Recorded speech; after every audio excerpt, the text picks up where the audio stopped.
The word discipline that he's using in Hebrews 12, it actually doesn't just mean like, psh, okay? I mean, let's be honest. Like a lot of us, when we hear the word discipline, we think, psh, right? Some of you know.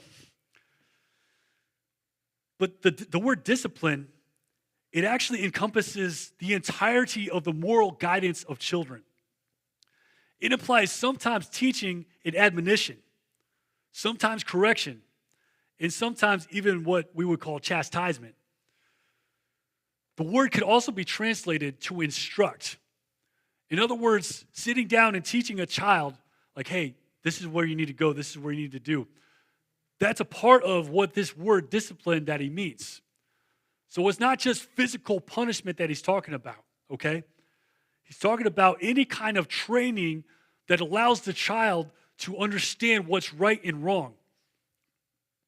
And how many of you know, if you have a child that listens when you tell them what to do, you don't have to do the psh, right?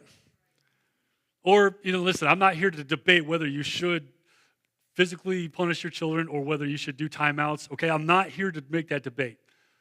The important thing is, though, that you understand this, is that when you tell them what to do and they do it, you don't have to administer the punishment because they listen to the discipline that says, here's the instruction.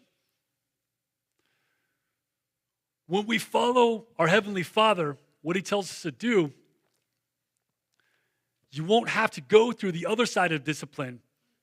How many of you know when you follow the Lord, you follow it right the first time, you don't have to do the hard way, right? Now, many of us who have multiple kids, and I'm not going to rat any of them out, you probably know this. There are some kids that learn the easy way.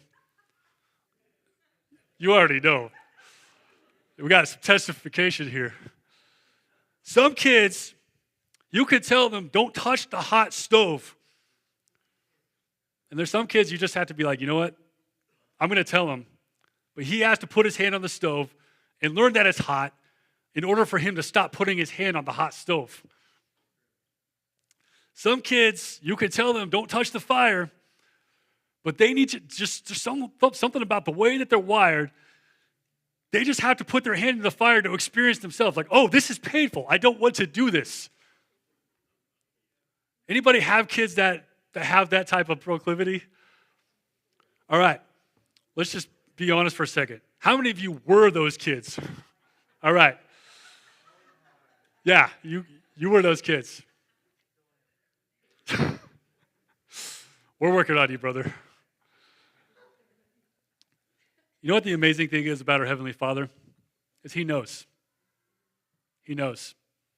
He knows which ones, I remember reading a book about a coach, and he talked about, coaching his baseball team. He's like, I knew which players needed a pat on the back, and I knew which one of them needed a kick in the butt. Your Heavenly Father knows how you're motivated. He knows what you respond to. And some of you have testified to me like, you know what? God knew that I needed a little bit of, learning the hard way. And I've heard people testify that they're thankful that God allowed them to walk through that so that they could come back to Him and learn the right way. But the Father's love is shown in discipline. Throughout this passage, you see a picture of a father who addresses his son. Actually, sorry, not this passage, but he's referring back to Proverbs 3. So in a couple of these verses, he's actually quoting Proverbs 3. You look at Proverbs 3, there's a father that's addressing his son, calling out to him what he sees in him once he becomes a man. He goes through all these different pitfall scenarios and warns him. And he makes certain that the son knows what's important and what's not. When you read these types of passages, what you see from the heart of the Father is that our Heavenly Father wants what's best for His children. Can we agree on that for a minute? Like, we can't go forward with this message unless we all agree to believe that our Heavenly Father wants what is best for His children. And so, if what you got in your home was discipline accompanied by anger, it might be hard for you to connect the Heavenly Father's discipline with your best interest. But even in situations where physical chastisement is prescribed, the goal is always the child's best interest, to refine him, to be able to better function. That's the goal of the father's discipline.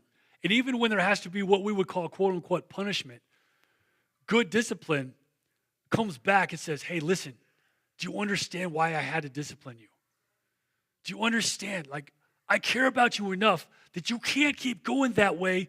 And if I let you go that way, it's going to be worse than what I just had to do for you right now. I care about you too much to let you go that way. I want you to go this way. I care about you. And I need you to understand that. And I know this is hard, but this is the way that I need you to go. This is the way that you need to go. You see, this is what the Heavenly Father's discipline involves, that component of teaching. Now, I'm aware that a lot of us, there are many people here that grew up in homes where you got the discipline, but you didn't get the teaching. You didn't get the follow-up. Hey, do you know why I had to punish you? You didn't get that. And if you didn't get that, I want to point something out. Is that our Heavenly Father doesn't discipline from a place of anger. I want to read Ephesians 6:4. And I got to find it. If you guys find it before I do. He talks to fathers as they're raising their children. And this gives you a glimpse of what's in the Heavenly Father's heart. He says, fathers, do not provoke your children to anger, but bring them up in the discipline and instruction of the Lord. In other words, yes, you're going to have to discipline your children, but don't do so from a place of anger. Now, I just want to be honest with you. It is not easy to do that 100% of the time. If you're a parent, you know sometimes your kids just know what buttons to push. And there are times where we as parents have to discipline them because we care about them, because we want what's best for them. And in that discipline, we can't allow our own flesh, our own anger to rise up as a part of that discipline. This week, we've seen the heart of the Father through discipline. Not punishment, but love that shapes us. Think about what discipline looked like in your home growing up. Was it too harsh, too lenient, or just right? How does that experience affect the way you see your Heavenly Father's correction? God's discipline reminds us that we are His children, being shaped into the likeness of His Son, growing in peace and righteousness. Next week, we'll bring this journey to a close as we look at the Father's house, the home He prepares for His children. Until then, may His loving correction continue to shape your heart towards His.